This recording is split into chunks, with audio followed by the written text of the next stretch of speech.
Hi friends, welcome to my channel. இன்றைக்கி நம்ம என்ன பார்க்க போகிறோம் அப்படின்னா லாஸ்ட் டைம் ரிவிஷன். ஓகேங்களா?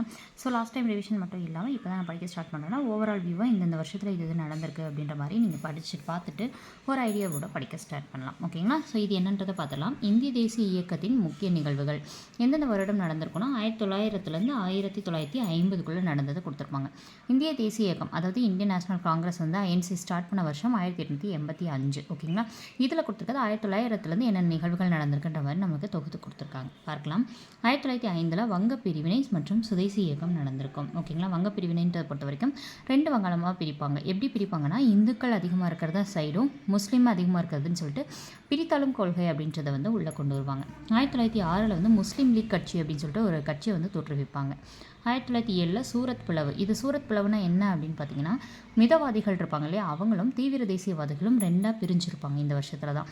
அது இல்லாமல் இந்த வருஷத்தில் வந்து ஒரு பைசா தமிழன் அப்படின்ற ஒரு இதெல்லாம் அயோத்திதாச பண்டிதர் அவர்கள் ஸ்டார்ட் பண்ணுவாங்க. அதுக்கு ஒரு பெயர் மாற்றிருப்பாங்க. அது என்ன பெயர் எப்போ மாற்றிருப்பாங்கன்றதை நீங்கள் கீழே கமெண்ட் பாக்ஸில் கமெண்ட் பண்ணுங்கள். ஓகேங்களா? 1914 வரைக்கும் அவர் இருக்கிற வரைக்குமே அது நடத்திட்டு தான் இருந்திருப்பார். 1909 மிண்டோ மார்லி சீர்திருத்தம் அப்படின்னு சொல்லிட்டு ஒன்று நடக்கும். அதுக்கு அடுத்தது 1911 ஆஸ் படுகொலை. இதை செஞ்சவங்க வாஞ்சிநாதன் அவர்கள். ஆஸ் படுகொலை எந்த இடத்துல நடந்தது? இது உங்களுக்கான கேள்வி. ஆன்சரை கமெண்ட் பாக்ஸில் கமெண்ட் பண்ணுங்கள். அடுத்தது 1912, 13, 14 எதுலையுமே, அதாவது இந்த இந்திய தேசிய இயக்கத்தில் எதுவும் நிகழ்வுகள் இல்லைன்றதுனால கொடுக்கல. 1914 முதல் உலக போரானது துவங்கும். அடுத்து 1915 இந்து மகாசபையின் முதலாவது மாநாடு ஹரித்வாரில் நடைபெற்றுச்சு. ஸோ இந்து மகாசபையின் முதலாவது மாநாடு எங்கே நடைபெற்றதுன்னா ஹரித்வார். எந்த வருடம்னு கேட்டாங்கன்னா 1915. அடுத்து 1916 தன்னாட்சி இயக்கம் லக்னோ உடன்படிக்கை அப்படின்றது நடக்கும். ஓகேங்களா? அடுத்து 1917 சம்பரன் சத்தியாகிரகம். இது வந்து குரூப் 1 2025 கேட்டிருந்தாங்க. காலவரிசைப்படுத்துகளை கேட்டிருந்தாங்க. என்னென்ன கேட்டிருந்தாங்கன்னா 1917 சம்பரான் சத்தியாகிரகமும் 1918 2 நிகழ்வுகள் நடக்கும். ஒன்று என்ன அப்படின்னு சொல்லி பார்த்தீங்கன்னா கேதா சத்தியாகிரகம் அப்படின்னு சொல்லிட்டு ஒன்று நடக்கும். இன்னொன்று என்ன நடக்கும்னா அகமதாபாத் மில் வேலை நிறுத்தம்னு சொல்லுவோம். அகமதாபாத் மில் வேலை நிறுத்தம். இது ரெண்டுமே 1918 தான் நடந்திருக்கும். ஓகேங்களா?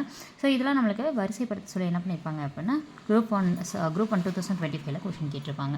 அடுத்து 1919 மாண்டேகு செம்ஸ் போர்டு சீர்திருத்தம். இதையும் இந்த மிண்டோ மார்லியும் குழப்பிடக்கூடாது மாற்றி. ஓகேங்களா? So okay. அடுத்து ரவுலட் சட்டம், ஜாலியன் வாலாபாக் படுகொலை. இது ரெண்டுமே 1919 தான் நடந்திருக்கும். 1920 ஒத்துழையாமை இயக்கமானது நடைபெறும். அதுக்கப்புறம் கிளாபத் இயக்கம் அப்படின்ற ஒன்றையும் ஸ்டார்ட் பண்ணுவாங்க. கிளாபத் இயக்கத்துக்கு நமக்கு வந்து காந்தியடிகள் ஒத்துழைப்பு கொடுப்பாரு. காரணம் இந்துவும் முஸ்லீமும் அதில் ஒற்றுமையாக இருப்பாங்கன்ற ஒரு நம்பிக்கையில். ஓகேங்களா? அடுத்து 1921 மலபார் கழகம் அப்படின்னு சொல்லிட்டு ஒன்று நடக்கும். 1922 சௌரி சௌராஸ் நிகழ்ச்சி. இது வந்து உத்தரப்பிரதேசத்தில் நடக்கும். 22 காவலர்கள் இதில் பாதிக்கப்படுவாங்க. ஓகேங்களா? ஸோ அடுத்த 23 நம்மளுக்கு 30 வரைக்குமே எதுவுமே கொடுக்கல. ஓகேங்களா? இப்போ 1923 பார்த்தீங்கன்னா சுயராஜ்ய கட்சி அப்படின்னு சொல்லிட்டு ஒன்று தோற்றுவிப்பாங்க. ஓகேங்களா? சுயராஜ்ய கட்சியை தோற்றுவித்த இருவர் யார்? உங்களுக்கான கேள்வி. ஆன்சர் என்ன பண்ணுங்கள், கீழே கமெண்ட் பாக்ஸில் கமெண்ட் பண்ணுங்கள். இது எல்லாமே ஒரு ரீகால்க்காக உங்களுக்கு யூஸ் ஆகும். அதுக்காக தான் 1920 நமக்கு 1924 நம்மளுக்கு அரசு பணியாளர் தேர்வாணையம், அதாவது டிஎன்பிஎஸ்சி அப்படின்னு சொல்லிட்டு ஸ்டார்ட் பண்ணுவாங்க. ஓகேங்களா? அதை பார்த்து 1929 தான் யூபிஎஸ்சி வந்து ஸ்டார்ட் பண்ணுவாங்க. ஓகேங்களா? அடுத்து 1925 பார்த்தீங்கன்னா சுயமரியாதை இயக்கம் பெரியார் வந்து ஸ்டார்ட் பண்ணுவார். அதை வந்து என்ன பண்ணிக்கோங்க, இந்த இடத்துல ரீகால் பண்ணிக்கோங்க. ஓகேங்களா? அடுத்தது 1928 என்ன நடக்கும்? ஒரு அறிக்கை. ஓகேங்களா? யாருடைய அறிக்கை? நேரு அறிக்கைன்னு சொல்லுவோம். அது நடக்கும். அடுத்தது 1930 தண்டி யாத்திரைன்னு சொல்லுவோம். உப்பு சத்தியாகிரகம்னு சொல்லுவோம். அதை தான் தண்டி யாத்திரை அப்படின்னு சொல்லுவோம். சட்டமறுப்பு இயக்கம் இதெல்லாமே வந்து நடைபெறும். ஓகேங்களா? அடுத்து 1931 காந்தி இர்வின் ஒப்பந்தப்படி. இதை ஒப்பந்தம் போட்டு தான் என்ன பண்ணுவாங்கன்னா 2வது மட்டமேசை மாநாட்டில் கலந்துக்குவாங்க. இது 1ஆம் வட்டமேசை மாநாடு 1930. இது 2ஆம் வட்டமேசை மாநாடு. இது 3ஆம் வட்டமேசை மாநாடு. இதில் செகண்டில் மட்டும் தான் காந்தியடிகள் கலந்துக்குவார். ஓகேங்களா? அடுத்து 1932 வகுப்பு வாரி தொகுதி ஒதுக்கீடு. அதாவது இந்த வகுப்பு வாரி தொகுதி ஒதுக்கீடு தான் பூனா பேக்டுக்கு ஒரு காரணமாக இருக்கும். ஓகேங்களா?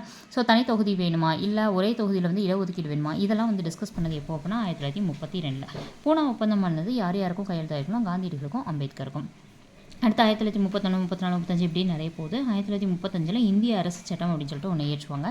இதில் வந்து தான் நம்ம 1950 வந்து இந்த இந்திய குடியரசு இருக்குள்ளே அந்த அரசியலமைப்பில் இதுலேருந்து நிறைய நம்ம எடுத்து அப்படியே யூஸ் பண்ணியிருப்போம். ஓகேங்களா? அடுத்து 37 மாகாணங்களில் முதலாவது காங்கிரஸ் அமைச்சரவை. அதாவது 1920 ஒரு தேர்தல் நடக்கும். அந்த தேர்தலில் வந்து யார் ஜெயிப்பாங்க அப்படின்னு சொல்லி பார்த்தீங்கன்னா நீதி கட்சி ஜெயிச்சு 37 வரைக்கும் நீதி கட்சி தான் நம்மளோட தமிழ்நாட்டில் ஆட்சியில் இருந்திருப்பாங்க. 37 முதன்முறையாக காங்கிரஸ் வந்து அப்போ தான் வந்து போட்டியிடுவாங்க. நீதி கட்சியை வந்து படுதோல்வி அடைய செய்வாங்க. 37 ஜெயிச்சு தான் யார் வருவாங்கன்னா ராஜாஜி வந்து தமிழ்நாட்டுக்கு சிஎம்மாக வருவாங்க. ஓகேங்களா?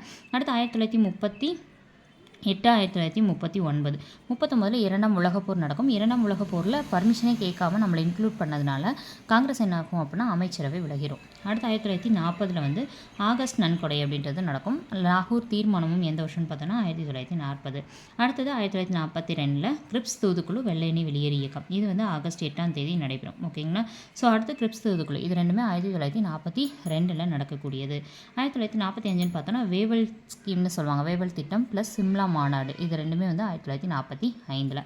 1946 அமைச்சரவை தூதுக்குழு வருகை நேரடி நடவடிக்கை நாள். இது ரொம்ப முக்கியமானது. உங்களுக்கான கேள்வி நேரடி நடவடிக்கை நாள் எந்த நாள் அப்படின்றது கீழே கமெண்ட் பாக்ஸில் கமெண்ட் பண்ணுங்கள். ஓகேங்களா. இடைக்கால அரசாங்கத்தை வந்து நேரு தலைமையில் அமைச்சிருப்பாங்க.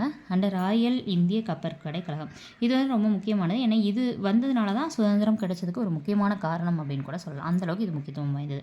1947 நமக்கு இந்திய விடுதலை பெறும். 1949 என்ன பண்ணுவாங்கன்னா நவம்பர் 26 வந்து இந்திய அரசியலமைப்பை வந்து சமாதானம் சொல்லி ஓகேன்னு சொல்லிடுவாங்க. நவம்பர் 26. 50 ஜனவரி 26 குடியரசு நாடாக நம்மளோட நாடு மாறும். ஓகேங்களா. ஸோ இதுதான் வந்து ஓவரால் வியூ.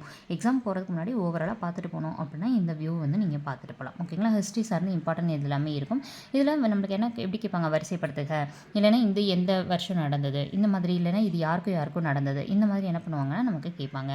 இந்த ஒத்துழையாமை இயக்கம்ன்றது வந்து சௌரி சௌர நிகழ்ச்சியினால தான் நிறுத்தி வச்சிருவார். ஓகேங்களா. ஏன்னா அஹிம்சையை ஃபாலோ பண்ணணும்னு சொல்லியிருப்பார். ஆனால் சௌரி சௌர உத்தரப்பிரதேசத்தில் அஹிம்சையை ஃபாலோ பண்ணிக்க மாட்டாங்கன்றதுனால என்ன பண்ணிடுவார் அதோட ஒத்துழையாமை இயக்கம் நின்றுன்னு சொல்லிட்டு காந்தியடிகள் அறிவிச்சிருவார்.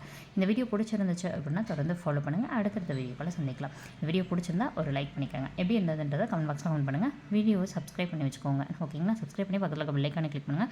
அடுத்த வீடியோ அப்போ தான் பார்க்க முடியும். இதை நீங்கள் வந்து ஸ்கூல் புக்ஸில் பார்க்கணும் நான் ரிவிஷன் பண்ணணும்னு நினச்சிங்கன்னா 12th ஹிஸ்ட்ரி புக்கில் இது இருக்குது. ஓகேங்களா. 12th ஹிஸ்ட்ரி புக்கில் இது ஃபுல்லாக கொடுத்துருவாங்க. எடுத்து ஒன் டைம் ரீகால் பண்ணுறதுனா ரீகால் பண்ணிக்கோங்க. தொடர்ந்து ஃபாலோ பண்ணுங்கள்.